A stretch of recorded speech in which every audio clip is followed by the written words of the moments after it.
Hello, welcome back. In this lesson, we're going to go over the continuous tenses. In most courses, the past, present, and future continuous are all taught separately, each with their own explanation and rules. But in this course, we teach all three of them at once because, in fact, they all share one simple concept, one unifying rule. And by understanding the concept of continuous, you will have the confidence to use it correctly in the past, present, or future. Let's get started. The continuous tenses are used to talk about actions that either happen repeatedly or uninterrupted from the beginning of a time period all the way to the end. With the continuous, we can think of the time period as a container, with the walls of the container marking the beginning and the end. And again, this period of time can be in the past, be occurring right now, or be in the future. And the action in the continuous fills up the container. Remember, the continuous always has a beginning and an end. Therefore, all continuous actions are temporary. The continuous is formed by combining the auxiliary verb to be with the verbal form verb plus ing. And the verb to be is conjugated to represent the tense. Okay, now we're going to take a closer look at each continuous tense and see how the time as a container concept can be applied. Let's start with the past continuous tense. We start with the time period completely in the past, just like the past simple tense.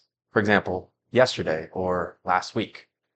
We put that label on the container and we can visualize the continuous action filling up that container. The action started at the beginning and lasted all the way up to the end of the time period.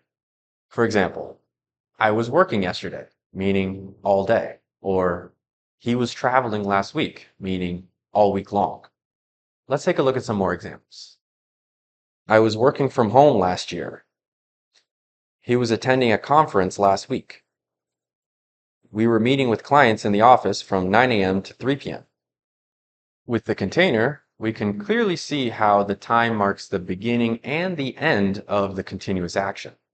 Sometimes, the end of the container can be marked by the beginning of another action. For example, I was talking on the phone with a client when you called. Now let's take a look at the future continuous. We can apply the exact same concept to the future continuous. Let's take some future time periods like tomorrow or next week. We get sentences like, I will be working tomorrow, or he will be traveling next week. Here are some more examples. I will be working from home next year. He will be attending a conference next week. We will be meeting with clients in the office from 9 a.m. to 3 p.m.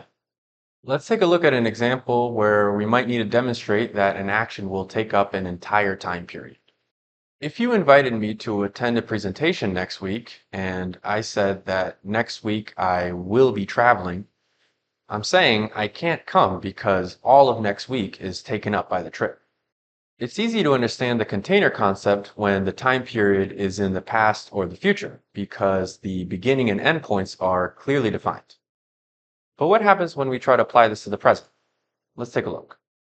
When we picture our container of time in the present, we don't need to clearly define the beginning and the end.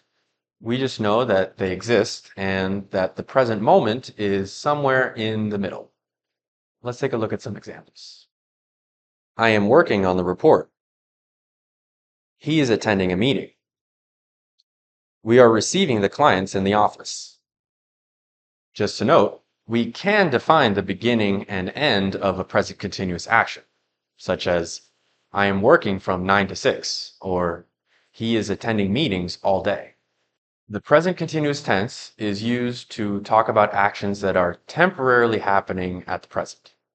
And I really want to emphasize the word temporarily. We don't use the present continuous to talk about habits, routines, or permanent situations. That is what the present simple tense is for.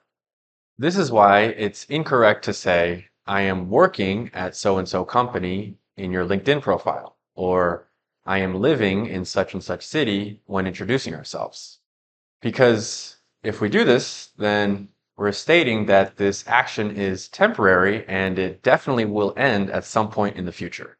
So you should double check your LinkedIn profile to make sure you got that right. Otherwise, your employer might worry. As you can see, the concept of continuous is the same in the past, present, or future. And understanding it this way is a lot easier than trying to learn each continuous tense separately.